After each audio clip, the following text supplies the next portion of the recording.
Salut les jeunes. Aujourd'hui, alors ça donne quoi sur Pokémon Origins? Pokémon les origines en français. Aujourd'hui, ça va être une critique à la cool. Bon, comme la plupart de ma génération, les années 90, mon enfance a été bercée par plusieurs choses, dont Pokémon et Harry Potter. Harry Potter, c'est un autre débat, on en parlera plus tard. Pas besoin de tergiverser 150 ans, on est d'accord que Pokémon version rouge, c'est la meilleure de toutes les versions. Pas besoin de le préciser. Il y a quelques temps, en naviguant sur YouTube, j'ai trouvé une vidéo de la team Trash sur Pokémon les origines, qui m'a fortement donné envie de voir cette petite série qui comporte 4 épisodes pour un total d'1h30.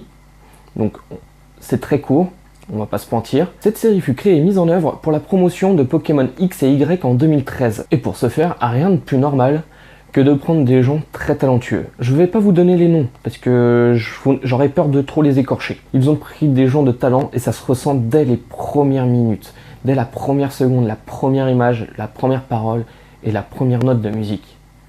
Ça se ressent tout de suite. Il y a énormément de différences par rapport à la série des années 90. Que ça soit au niveau du rythme, des propos, même des personnages, cela colle exactement, quasiment, cela colle exactement au jeu. Puisque la série et le jeu sont sortis il y a 20 ans maintenant, ça va spoiler de ouf, soyez pas étonnés. Mais avant de parler en détail de tout ça, on commence par le commencement, l'introduction. Donc là, on nous a introduit dans l'univers tel que nous sommes introduits dans les jeux. Le prof Shane qui nous parle et qui nous invite à faire un beau et merveilleux voyage dans le monde fabuleux des Pokémon. Par cette introduction, nous comprenons rapidement qu'il faut oublier tout ce que l'on sait sur Pokémon, la série et le jeu bien entendu. Au début de la série, nous suivons Red, aka Sacha, qui est invité par le prof Shane à recevoir son premier Pokémon. Arrivé devant le labo, il rencontre on va pas dire son rival, parce que contrairement au jeu, ils sont plus dans une relation d'amitié. Je dirais plutôt meilleur ennemi, comme le dirait Sherlock Holmes.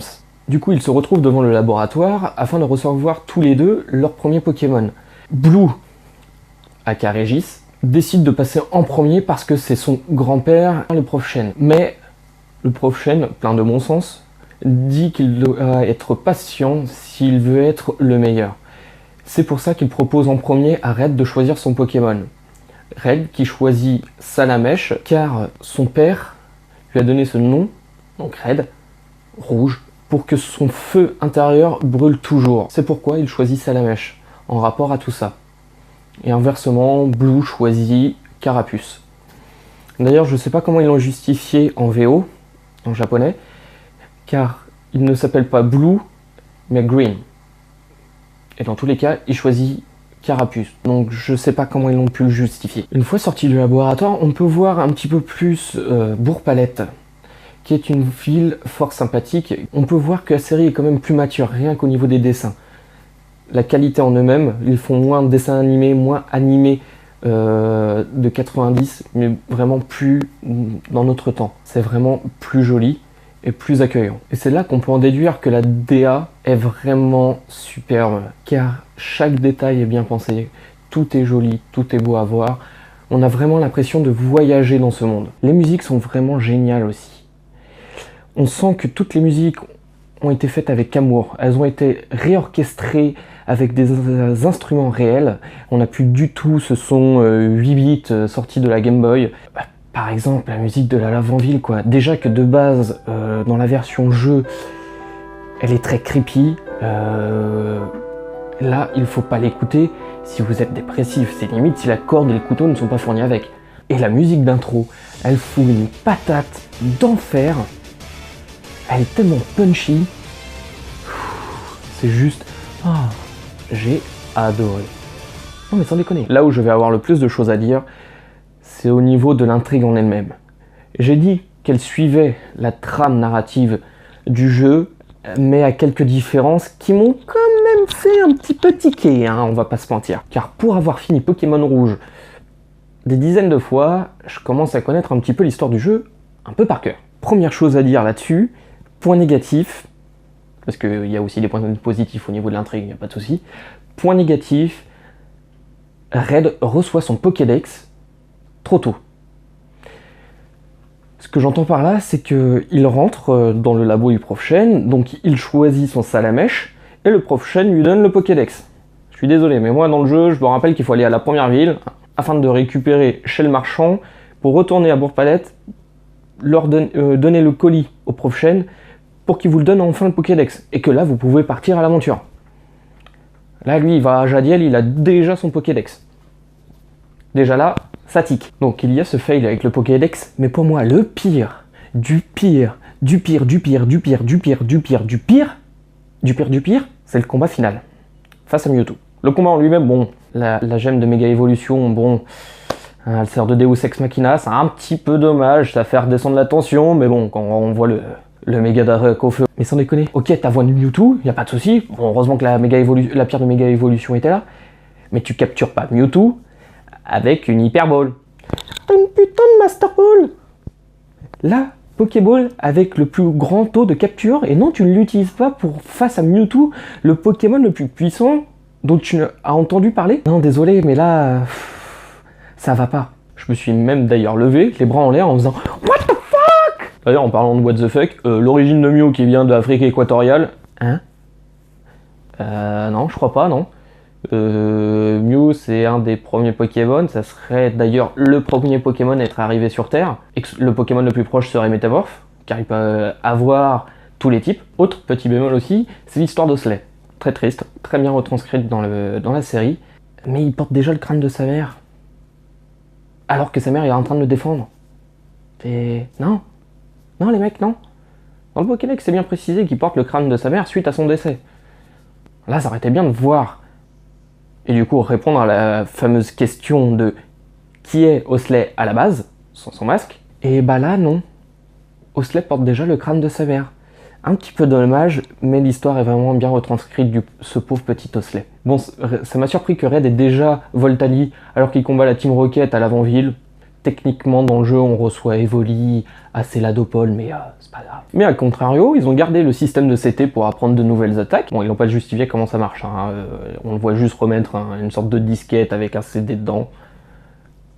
C'est déjà pas mal, ils l'ont gardé. Je dois dire aussi le début d'épisode avec le chargement de la sauvegarde et en fin d'épisode, le moment où il va sauvegarder, on voit le nombre de Pokémon qu'il a, le nombre de badges, tout ça. Ça aussi c'est top. Ça, bravo. Par contre, la Team Rocket peuvent parfois être de vrais connards, mais c'est génial comment on a envie d'aller les tabasser, quoi. Et Giovanni, lui, par contre, il est tout le temps. Hein. Autant que la Team Rocket, ça peut être parfois, il y a des fois, ils le sont un petit peu moins. Bon, ils sont toujours méchants, mais moins connards. Que Giovanni, lui, il l'est tout le temps. Sauf à la fin. Quand Red le bat, Red dit « Non, je ne veux pas recevoir le badge de la Team Rocket », car la reine appartient à la Team Rocket du fait que Giovanni est son champion. Et Giovanni qui appelle, qui dit à un de ses sbires, bon, à effet immédiat, la Team Rocket est dissolue, et puis tiens, je suis plus membre de la Team Rocket, je suis plus le chef de la Team Rocket, donc ce badge n'est plus de la Team Rocket. Oui, ok, c'est honorable, c'est bien, mais c'est un peu... je suis méchant. Ah, tu m'as battu. Bon, bah, je suis gentil. Non. C'est... Nope. Ça passe pas. Nope. J'ai pas de problème avec le fait qu'il le fasse. Le problème, c'est que c'est trop rapide et absurde, du coup. Ça fait vraiment méchant, gentil. Par contre, en parlant de combat et d'arène, les combats sont vraiment dynamiques, hein, assez bourrin. D'ailleurs, on commence avec le petit Salamèche, le petit Carapuce. Bon, c'est mignon, c'est choupinoupinet, et ça évolue. Et à la fin, quand on voit Tortank face à Dracofeu, ça se tatane la gueule, mais sévère, quoi. Ils ont aussi gardé le système de barres de PV qui sont inscrites sur les murs dans une arène. Donc on voit les PV de chaque Pokémon, tout ça. Ça aussi c'est une bonne idée, c'est bien retranscrit, et du coup ça permet d'être plus en immersion et d'être plus à cran. Puis quand je disais que les Pokémon, ça commence avec un petit Salamèche tout mignon et que ça finit avec un Dracofeu, j'ai pleuré face au Dracofeu. Il est tellement beau, il est tellement bien fait. Il est mignon, mais pas trop. Il est mignon de loin, mais tu t'approches, tu sais que tu vas te cramer. Hein, ça va brûler. Hein, plus de peau. Ça serait pas de peau.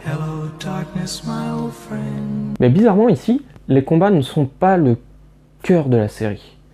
On va avoir un combat par épisode, un combat ou deux, mais à contrario, l'histoire prend place au cœur de la série. Il y a quand même de grosses ellipses, mais l'histoire est racontée de façon quand même un petit peu cadencée et rapide, et elle est vraiment très bonne. On adore suivre Red, qui comprend peut-être trop vite que lui, ce qu'il recherche avec les Pokémon, ce ne sont pas la capture et la collecte, mais les combats qui lui donnent une raison en fait d'avancer.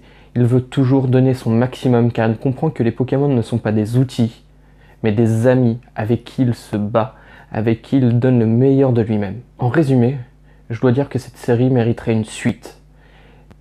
Et pourquoi pas une adaptation en jeu.